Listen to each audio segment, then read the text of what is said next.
Imagine standing in an ancient forest as the sky turns pitch black. A sudden crack of thunder echoes through the valley, and a cold wind starts to shake the trees. Our ancestors did not have brick walls or warm blankets to shield them from a violent storm. Instead, they faced a constant danger that could easily end their lives in a single night. A wet body loses heat 25 times faster than a dry one, making hypothermia a lethal enemy. The tribe had to act quickly to survive the freezing rain and flashing lightning. Most people think they just hid in caves and waited for the weather to clear. But the truth is far more complex and active. They did this because their brain had to find a survival signal in the chaos. Let us look at what they actually did when the heavens opened. For early humans, the campfire was not just a source of light, it was their ultimate shield against freezing cold and deadly predators. When a torrential downpour began, keeping this precious fire alive became a matter of life or death. A single heavy splash of rain could extinguish the glowing coals, leaving the group vulnerable in the dark. Without fire, they could not cook their food or scare away the hungry beasts waiting in the bushes. To protect the flames, our ancestors built small, sloping roofs from thick bark and branches. They placed flat stones over the hearth to deflect the falling water while keeping the draft open. Every member of the tribe understood the danger of losing their heat. They watched the flickering embers with intense focus, guarding the flame like a newborn child. If the storm became too violent, the tribe had to abandon their camp and flee. But they could not afford to lose their fire forever. Starting a new fire from scratch in a wet environment was nearly impossible. So, our ancestors developed a clever method to transport their heat. They wrapped glowing embers inside layers of damp green leaves and thick sheets of bark. Inside this insulated bundle, they placed slow-burning materials like dried bracket fungi known as tinder fungus. This fungus could smolder for hours without producing an open flame. The clay-like wrap protected the ember from the rain and wind. By carrying these smoldering nests, the group could walk through the storm, ready to revive their fire once they reached safety.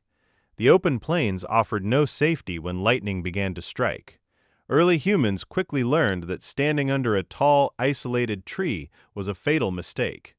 Lightning strikes naturally seek the highest points in the landscape, turning large oak or pine trees into deadly conductors. Our ancestors observed these shattering strikes and developed a deep fear of exposed ridges.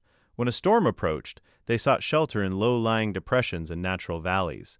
But they had to avoid the very bottom of the ravines where water would pool. They preferred the mouths of shallow caves and rock overhangs that offered a natural roof.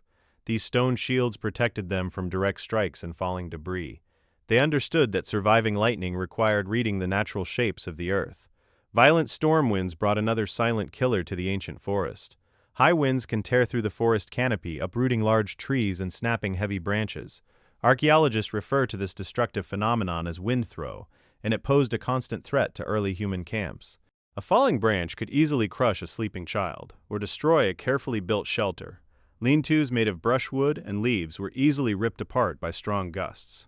To survive, our ancestors braced their shelters with heavy stones at the base. They also selected campsites in the wind shadows of natural cliffs or low hills. By positioning their shelters behind these natural windbreaks, they avoided the full force of the gale. They learned to listen to the creaking wood above them. Heavy rain can transform a dry valley into a raging torrent in a matter of minutes. Flash floods are one of the most sudden and destructive forces in nature. Early humans often camped near rivers for easy access to fresh water. But during a severe storm, these riverbeds became deadly traps. The ground could not absorb the massive volume of water, causing rapid flooding. To avoid being swept away, our ancestors had to recognize the early warning signs of a flood. They listened for the deep, low rumble of rushing water in the distance. Meanwhile, the group observed the behavior of local animals fleeing the lowlands.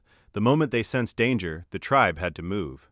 They abandoned their riverside camps and climbed to higher ground immediately. Climbing a steep hillside in a torrential storm was a grueling and dangerous task. Slick trails and a dark night made it impossible to see hidden drop-offs or loose rocks. The mud became slick and unstable, making every step a struggle for balance. Yet the tribe had to push upward through the driving rain. They moved in a single tight line with the strongest hunters leading the way. Hand in hand, they held onto wet branches and exposed roots to pull themselves up the slope. Meanwhile, designated members of the group carried the insulated ember bundles, shielding them with their bodies. Moving uphill was the only way to escape the rising floodwaters. They pushed forward, ignoring the cold mud and the biting wind.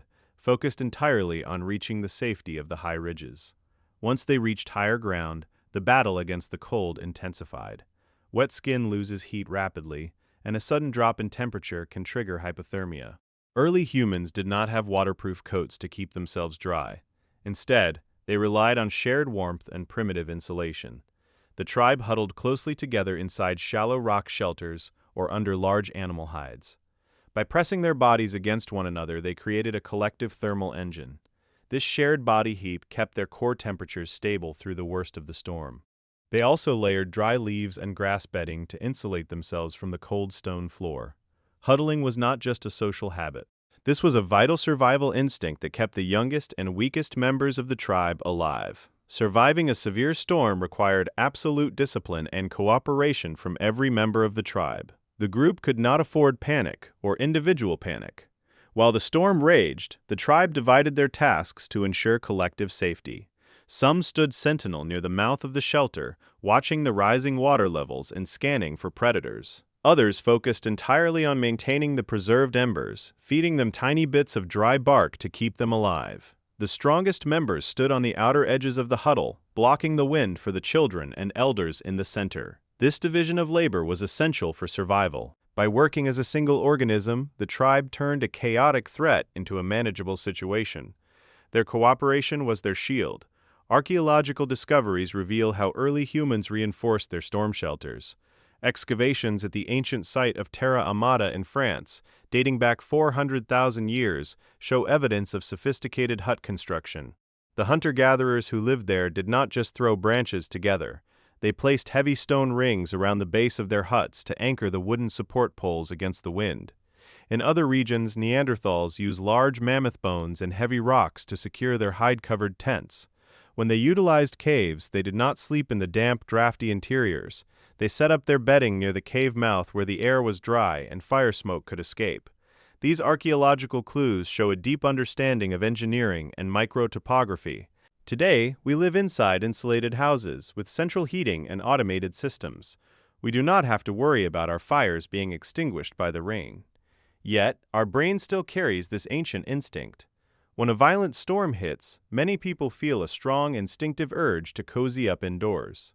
The sound of rain beating against a window or the rumble of thunder often makes us feel sleepy and relaxed.